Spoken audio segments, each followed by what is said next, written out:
Hi guys, welcome back to another video. Today I was thinking about taking y'all to, I think, the biggest or the largest bookstore in the United States, perhaps the world. It's called Powell's in Portland, Oregon. So hopefully we get to look at some new books and perhaps buy a few things. Come join me.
As you can probably tell from the vlog so far, it's really difficult for me to film myself in public. It's just, I have like the spotlight effect even when I'm not filming myself in public that I've been trying to overcome. And I just feel like the spotlight effect is like tripled when you're filming yourself, because ironically, when I go out in public, I don't really notice like people filming themselves all that often, and so for me, I have to get over that internalized sense of, oh, people are watching me, like nobody cares. And with that being said, I feel like Powell's has kind of been, I hate to use the word safe space because it's so like overused these days, but I truly feel calm when I'm there, and it's so close to like where I live in Portland. So it has an amazing variety of books, and as you could tell, each room, well, I don't think I really explained that very well. Each room is like color-coded. There's the pearl room, there's the rose room, there's the red room, there's the blue room, which is my favorite go-to room because that's the literary fiction section. And it's a whole lot of fun. I highly recommend if you're ever like visiting Portland to go there.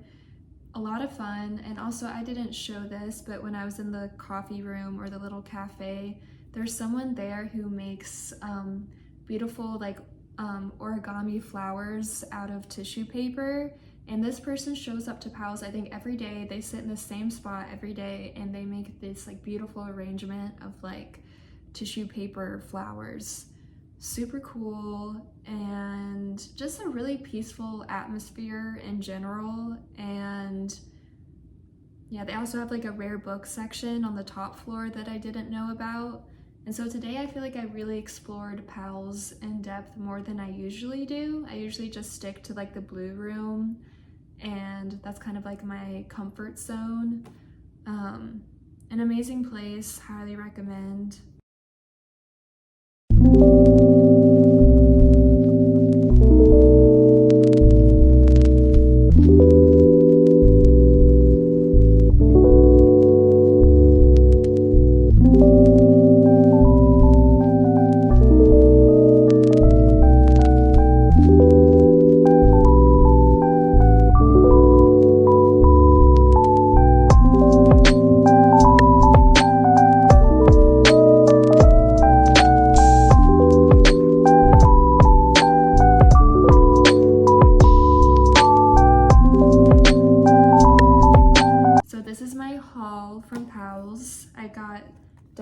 Hands by Otessa Moshfegh, and I've already read 2 books by her, My Year of Rest and Relaxation and Eileen, which has been turned into a movie recently with Anne Hathaway.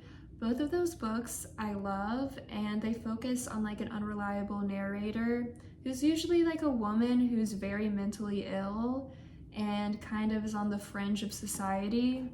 An amazing read, very suspenseful, very controversial, especially My Year of Rest and Relaxation, because the protagonist is like a very privileged white woman living in like Manhattan. But Death in Her Hands follows the same theme. The main character, of course, is a woman who's also very isolated, mentally ill. She happens to be an elderly widow in this case.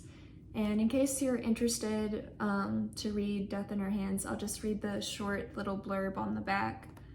From one of our most ceaselessly provocative literary talents, a novel of haunting metaphysical suspense about an elderly widow whose life is upturned when she finds an ominous note on a walk in the woods.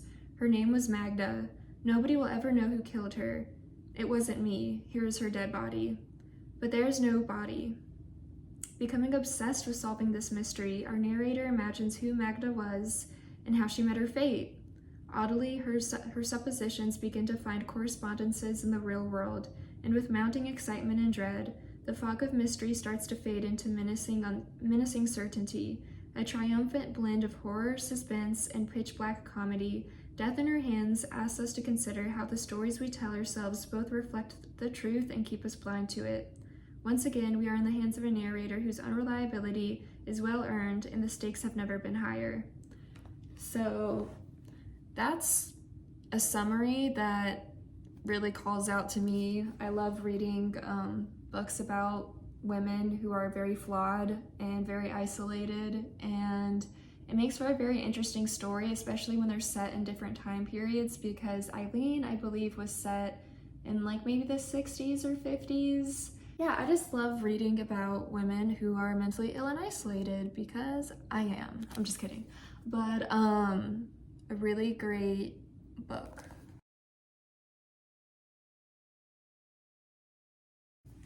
Also, since I recently finished my journal from this past year, which is surprising. I've never like finished a journal from like cover to cover within a year before.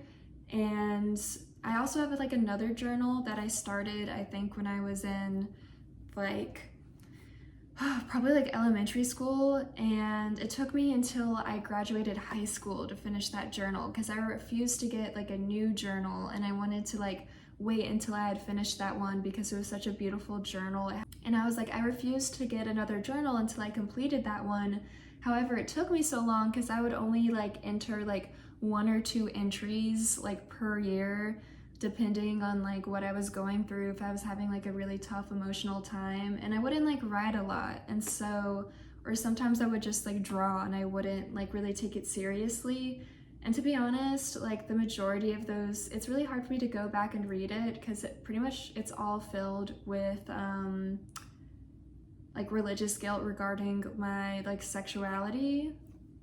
Cool, love that. And just like self-loathing.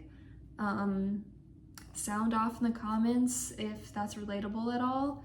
But I'm hoping with this journal that I have that it's a little, I'm gonna focus less on, I really do believe it's important when you're writing just to have it be like free processing, like stream of consciousness.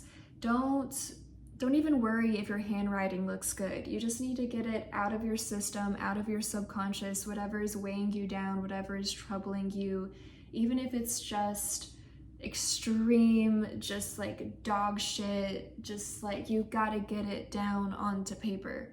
And so I do believe that's important, but I also don't want that to be the majority of what's in my journal, because then it's gonna be painful for me to like reopen it and reflect on it.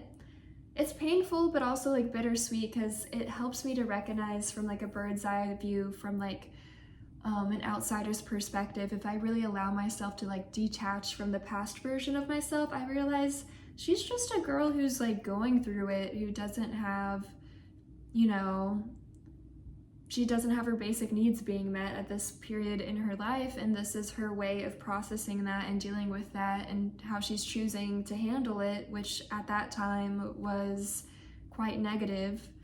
And she's just doing her best to like survive like the rest of us are. And so I really think a journal is useful for like the therapeutic aspect, but I also recently, especially this past year, with this journal I completed within a year, like I kind of refer to it as like my Portland journal, because I was here for such like a short amount of time. Like I brought that journal here with me, and I'm about to leave and I only have a couple pages left in it, so I'm gonna quickly finish that one out before I start using this one. And I think that other one, what I liked about it more is that it would focus not just on like free processing my emotions, but it was also equally divided with like these like weekly goals. Like it was kind of like a reflection, how did last week go? What can be improved this week compared to last week? And it would be like, what's my intention for this week? Like summarized with like a single word, or it would have like habit trackers and stuff like that. Even though the habit tracker for me, I noticed, isn't all that useful, but it would just have, you know, a summary of how my week went, just a reflection on what went good, what went bad, what was neutral, what I would like to improve upon the next week, so that there's a clear like sense of like progression, so I know which areas in my life are kind of lacking that I need to work on. And that was pretty helpful, and then I kind of fell out of the habit of doing that as well. So I really want to like bolster the planning, organizational aspect of a journal. What I will say though, thirdly, what I wish my journal could also do is, I wish I was one of those people that was just really into kind of like scrapbooking and the artsy side of journaling, like not just the written portion, even though I am a writer, and I'm gonna link my Substack in the description. But I wish it was, I used to be really into, what's the term, like junk journals when I was like in middle school, and it was just so much fun to make these different like pieces of art, like honestly like collages that were just like so like peaceful and fun to make. I wish I could kind of reincorporate that into like this journal. Also, one of the things I like about this, the brand, I think it's a German brand. It kind of reminds me of a moleskin, and I like it's kind of like this burgundy like wine color, and it's like lined pages. It's very like broad, and then it has the date, and it also has like a table of contents, which I think is nice. So I can kind of really take this in whatever direction I want to. Yeah, I want it to be like 50% practical, like organizational, planning, stuff like that, because I feel like this year is gonna be very different compared to any of the other years I've had in my life for like personal reasons. I'm going through a lot of like transformation all at once, and I feel like I really need it to be, I really need this year, like 2025 and the tail end of 2024, to just be focusing on like who I am and what I want out of life, because I recently made the decision to basically like go back to school, and but for something totally different. And yeah, I just think it's gonna be beautiful, it's gonna be amazing, and I just want to focus all of my energy on that and the person I want to become, like independent of any other people that could be influencing like my decision-making process. I want it to all be centralized right here, hopefully. With that being said, it's inevitable just over the course of life to go through like setbacks and distractions, and I'm gonna have to deal with that when it arises, and hopefully this will allow me to process that and get to the other side of those things. Yeah, so that was Pals. I'm currently reading Mad Love, which is this book about like surrealism, and it's a very dense philosophical read, even though it's a very short book and it has pictures, but with each picture, there's a very in-depth philosophical explanation as to why it's like symbolic and representative of something much deeper when it comes to making art and how we as human beings like express desire, and how desire is like inherently irrational, and that's what we should be pursuing, kind of the paradoxical aspect of like beauty and desire.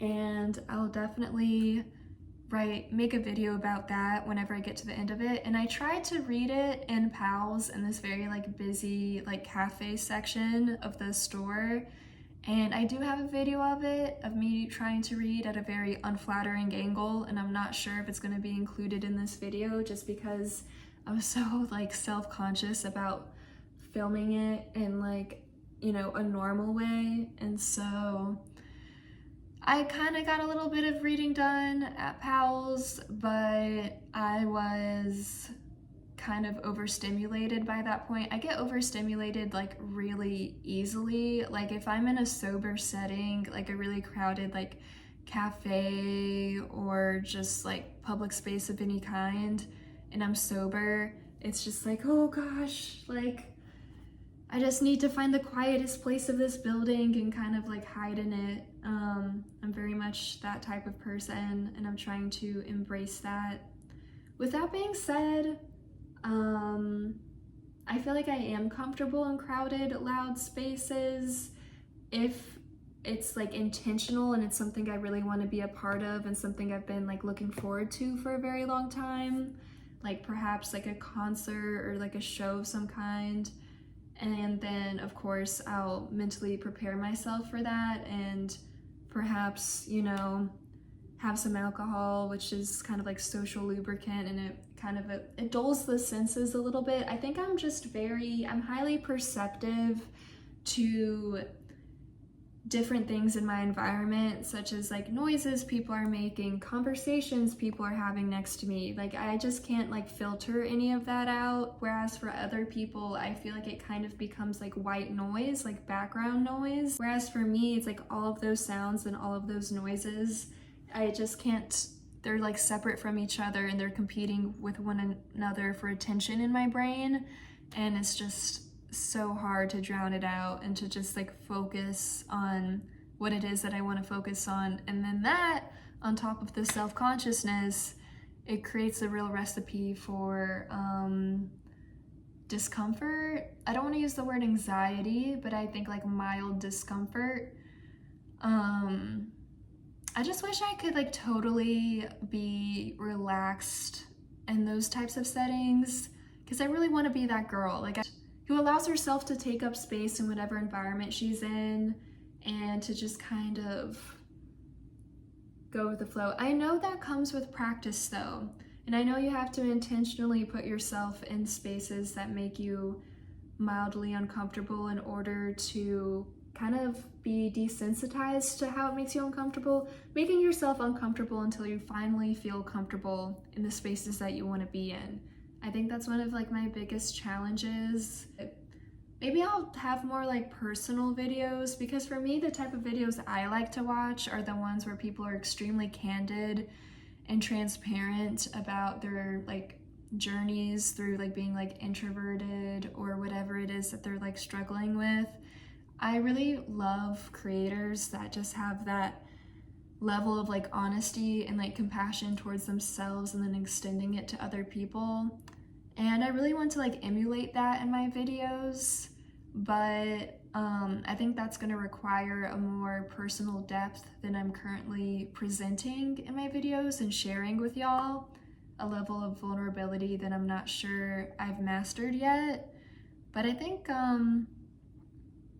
I'll get there. I think it depends whether or not I really want to share. I think I have to like decide how much am I willing to share versus not share on the internet about myself and my personal journey. But thank you so much for watching. Jeez Louise, I just talked for so long. I just realized that now. Yeah, good night. I hope you had a beautiful Halloween, and enjoy reading. I don't know. Anyways, thank you for watching so much, and I'll see you in the next video.